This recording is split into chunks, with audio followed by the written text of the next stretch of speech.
السلام عليكم ورحمة الله وبركاته، إزيكم حبايبي عاملين إيه؟ يا رب تكونوا بخير، شايفين بقى الجمال والحاجات الحلوة اللي إحنا عاملينها دي، عايزة أقول لكم إن الحاجات الحلوة دي كلها بعجينة واحدة ومقادير سهلة جدًا وبسيطة، وحاجات بسيطة جدًا، وبكيلو دقيق بس هتعملي كل الكمية دي، وهتعملي بقى حاجات شكلها حلو كده، شايفين الوردات الجميلة دي، وكمان خلية النحل الحلوة، و بُصّي، عايزة أقول لِك إن النهارده هنعمل شوية حاجات حلوين أوي للأطفال وهيعجبوكم جدًا، بس أهم حاجة قبل ما تدخلي على الفيديو حُطّي لايك كده حلو منِّك، ولو مش مشتركة في القناة اشتركي وفعّلي زر الجرس، واكتبي لي كومنت كده حلو وقولي لي رأيِك في الفيديو بتاعنا النهارده. هنا بقى هندخل على القرص الحلوة بتاعتنا دي اللي هي زي الكرواسون، والتانية دي اللي هي القراص العادية اللي إحنا بنجيبها من المخابز، بس عايزة أقول لكم إنها تحفة جدًا، وشايفين بقى كلّها كده شوكولاتة من جوّه وهشة والعجينة قطنية جدًا وحلوة أوي. بمقادير بسيطة جدًا هنشوفها مع بعض دلوقتي، ومش هياخد معاكِ أي وقت، بالضبط ساعة أو أقل من الساعة كمان هتكوني مخلّصة كل الكمية الحلوة دي، وتفرّحي ولادِك كده بحاجة سهلة وبسيطة، وزي ما قُلت لِك بكيلو دقيق بس هتقدري تعملي كل الكمية دي. يالّا بقى نحط لايك وندخل كده على الفيديو ونقول بسم الله، والصلاة والسلام على سيدنا محمد رسول الله وعلى آله وصحبه وسلم. هنبتدي نعمل إيه، أول حاجة عايزة جنبِك مَيّة دافية أو لبن دافي، أنا زي ما قُلت لِك هنعمل النهارده كل حاجة بطريقة سهلة جدًا وبحاجات اقتصادية، يعني بدل اللبن أنا هاعمل بمَيّة، هاشتغل بمَيّة، عايزة تشتغلي بلبن براحتك، عايزة تشتغلي بالاتنين نُص لبن ونُص مَيّة ما فيش مشكلة، بس أنا إيه، وريتِك النهارده عجنت يعني بطريقة المَيّة علشان أوريكِ إن العجينة إزاي هشة وجميلة وما فيهاش أي اختلاف خالص عن اللي باللبن، تمام؟ عملنا هنا إيه، جِبت عندي كيلو وشوية من الدقيق، زي ما قُلت لِك أنتِ عايزة إيه اعملي كيلو واعملي برضه نفس المقادير، أنا حطيت كده كيلو مثلًا كيلو وربع والّا حاجة، ونزلت عليه عندي ب 3 معالق من السكر، ومعلقة كبيرة من الخميرة أو كيسين من الخميرة، ورشة الملح، وما حطيتش baking powder ولا أي حاجة، هي الخميرة بس. تمام، وهاحط عندي كده بيضاية كاملة، وهاحط برضه بياض بيضة، أنا محتاجة صفار البيضة ده لإن أنا أدهن بيه الوش في الآخر، فأخدت البياض بتاع البيضة ده وحطيته مع البيضة اللي عندي، وكمان حطيت عليهم رشة خل ورشة فانيليا، وهنقلبهم كده كويس جدًا. قلّبناهم بقى كويس، قلّبنا البيضة ضربناها كده كويس أوي علشان ما يبقاش فيها كُتل، وبعدين نزلت عندي بالمادة الدهنية بتاعتي نُص كوباية من الزيت أو السمنة أو نُص كوباية من السمنة على زيت زي ما أنا عملت كده، أنا حطيت زيت على سمنة بلدي عشان يدّيني ريحة حلوة كده للمعجنات بتاعتي، وتبقى طعمها حلو وفيها ريحة حلوة.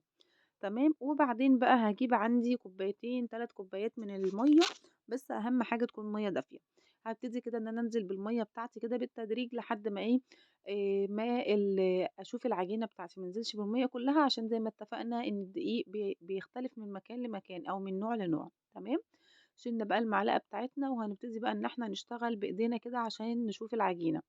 أنا مش ما فصلتش خالص وفضلت أعجن معاكم في العجينة علشان تشوفوا إن أنا إيه، مشيت معاها خطوة، خطوة. يعني عجن زي أي حاجة بنعجنها هتلاقي العجينة بتاعتِك طلعت جميلة جدًا، أهم حاجة إن أنتِ تعجنيها كويس واعجني فيها شوية كتار، يعني اعجني شوية وريّحي إيدِك شوية، واعجني شوية كمان وريّحي، تمام؟ يعني بالضبط عايزين 7 دقايق والّا حاجة عجن، لو عندِك عجّان طبعًا هيسهّل عليكِ جدًا، بس إيه، أنا كنت باعجن شوية وأستنى شوية عشان إيدي ما توجعنيش يعني، تمام؟ هنبتدي بقى إن إحنا كده برشة من الزيت نلِم العجينة بتاعتنا، وبعدين أنا فضلت أعجن فيها كده وخلاص لحد ما اتلمِّت معايا، وهاحط كده رشة من الزيت عندي في البولة بتاعتي، وهاغطّي بقى العجينة بتاعتي كده بكيس وخلاص على كده هاسيبها تختمر، أنا باخمّرها في الفرن، باكون مولّعة الفرن بتاعي باخلّيها تخمر في الفرن. عايزة أقول لكم إن أنا في الوقت ده شايفين هي خمرت إزاي، بس ما خدتش معايا 10 دقايق بالضبط، لإن أنا إيه، كنت مستعجلة وعايزة إن أنا أشتغل على طول. هنا بقى بعد ما العجينة خمرت خدت كده جزء منها بسيط خالص مثلًا ربع العجينة، هاعمله بالكاكاو علشان أنا عايزة عندي عجينة كده لونها يعني زي لون الشوكولاتة، الباقي يبقى يعني أبيض سادة، تمام، هاخد كده معلقتين من الكاكاو وهاحط عليهم بس رشة كده من المَيّة علشان أعرف أعجن العجينة بتاعتي، بس الكاكاو اللي أنا استخدمته ده بصراحة ما كانش حلو أوي، ف كان مدّيني سِنّة مرارة كده في العجينة. بس كانت ماشية تمام لإن أنا كنت حاطة فيها إيه، شوكولاتة تمام، بس حبيت أعرّفكم بس النقطة دي، هاتي كاكاو كويس علشان ما يمرّرش معاكِ العجينة بتاعتِك. هابتدي بقى إن أنا خلاص عجنت العجينة اللي هي بالكاكاو وحطيتها بقى على جنب، يعني هاسيبها دلوقتي لحد ما نيجي نشتغل فيها. هاعمل أول حاجة عندي إيه، هاعمل كده 12 كورة من بُصّي عايزاهم كبار، عايزاها صغيّرة، بُصّي حاولي إن أنتِ تخلّيهم قد بعض بس ما فيش مشكلة، أنا كان معايا عجينة صغيّرة وعجينة يعني حلوة بس ما فرقش عادي، لمّا تخمر كلّه إيه، بيبقى زي بعضه. جِبت عندي هاخد كده أول كورة أنا عملتها وهابتدي إن أنا أفردها كده علشان هنعملها على شكل الوردات اللي إحنا شُفناها مع بعض اللي هي هنحطها في الcupcake. بس برضه معلومة علشان ما تفتحش منِّك، وأنتِ بتفردي ما تفرديش على الدقيق، خلّي بس النشابة هي اللي فيها دقيق عشان ما تلزقش في العجينة، لإن لمّا هتيجي تفردي على الدقيق العجينة مش هتقفّل معاكِ كويس، تمام؟ ابتديت بقى إن أنا فردتها كده زي مثلًا مستطيل وحطيت عندي الشوكولاتة، وجبت السكينة وعملت فتحات كده من الآخر، وبعدين هاقفّلها وألفّها زي ما أنتم شايفين كده على شكل وردة، زي ما أنتم شايفين هنا ما كانتش بتقفل معايا كويس علشان كنت طبعًا إيه، العجينة كان فيها دقيق، هنعمل واحدة كمان مع بعض أهو، فردناها وبعدين هابتدي إن أنا أجيب بالسكينة كده وهاعمل فتحات وأبتدي إن أنا أقفّل كويس، شايفين باقفّل كويس إزاي على النوتيلا علشان ما تخرجش معايا، وهنبتدي بقى نقفّل كده من تحت، دي شايفين اتقفّلت معايا بسهولة أهي، أهم حاجة قفّلي كويس علشان بعد ما تخمر هتفتح منِّك وهتبقى شكلها وِحِش ومش هتطلع معاكِ نفس الشكل اللي أنتِ عايزاه.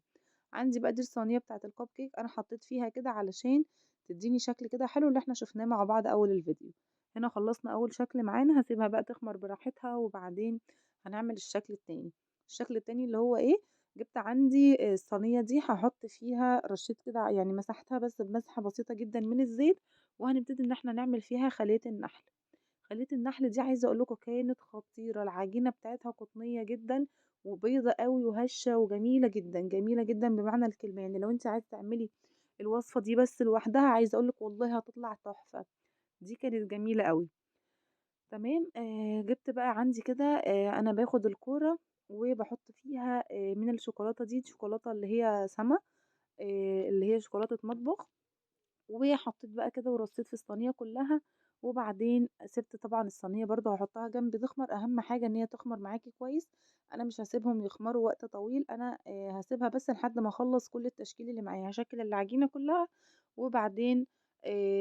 هابتدي بقى إن أنا إيه، أروح أطيّب على طول.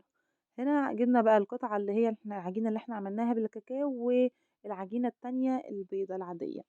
فردنا كده واحدة وفوقيها من التانية اللي هي بالكاكاو أهو هاوريكم واحدة كمان، فردنا كده واحدة من البيضة وفوقيها واحدة بالكاكاو،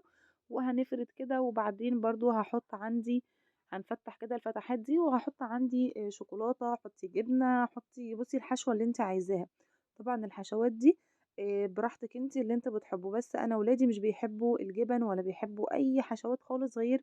اللي هي الشوكولاتة بس أو النوتيلا أو الكراميل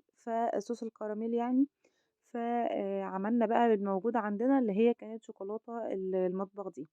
تمام، وقفّلناها كده كويس وهنحطها عندي برضه في الصينية وكده خلاص، ده الشكل التالت معانا، أنا ما عملتش غير ال3 دول عشان أنا عاملاهم كبار، وهتشوفوهم في آخر الفيديو هُم معايا كبار كده حلوين، يعني يتقسموا على كذا مرّة. بعد كده هنعمل القرص اللي هي بالقرفة أو بالسكر، هتجيبي برضه نفس القطعتين وهنحط واحدة من اللي هي العجينة البيضا وواحدة من العجينة اللي هي بالشوكولاتة،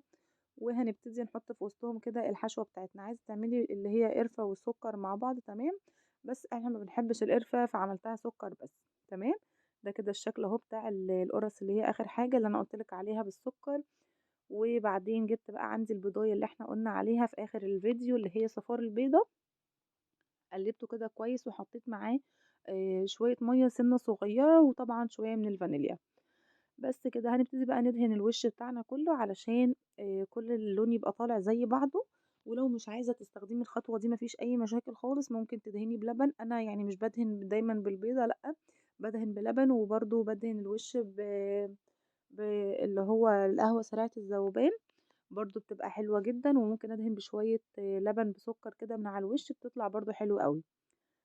التسوية بقى هندخّل المخبوزات طبعًا على نار عالية، لو أنتِ عندِك الفرن لقيتيه ناره عالية يعني عالية أوي وهتحرق معاكِ، دخّلي بس في الأول كده أول مثلًا 3، 4 دقايق على نار عالية، وبعدين هدّي النار خالص وسيبيها تستوي، هي ما بتاخدش وقت المخبوزات خالص،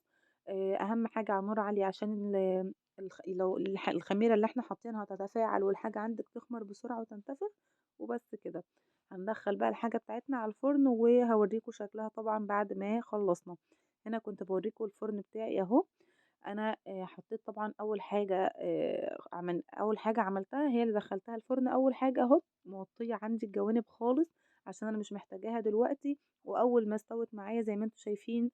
ولّعت بقى الجوانب علشان تدّيني لون وآخد اللون اللي أنا عايزاه. هنا بقى كانت برضه خلية النحل دخّلتها الفرن وزي ما أنتم شايفين بعد ما اختمرت وآدي الشكل النهائي. وعايزة أقول لكم إن الولاد فرحوا بالحاجات دي جدًا وكانت عاجباهم أوي، والعجينة أنا نفسيًا كانت العجينة عاجباني أوي، عجينة هشة وقطنية وما فيهاش أي حاجة، ما فيهاش أي تكلفة خالص غير هي البيضة بس، ما فيش أي حاجة تانية، الدقيق عندنا ما حطيناش غير معلقة سكر ورشة ملح وبس كده وكيس الخميرة، طلعت معايا عجينة حلوة أوي، أفضل بكتير من اللي إحنا بنجيبه من برّه وما بنبقاش عارفينه نضيف والّا لأ، معمول بإيه. يالّا بقى جرّبوا الطريقة وجرّبوا العجينة دي، واعملوا بيها بقى الأشكال اللي أنتم تحبوها، طبعًا أنتم أكيد هتطلّعوا أشكال أحلى منّي بكتير، ما تنسوش بقى تقولوا لي رأيكم في التعليقات، وما تنسوش تحطّوا اللايك للفيديو، وتشتركوا في القناة لو مش مشتركين، واسيبكم في رعاية الله، والسلام عليكم ورحمة الله وبركاته.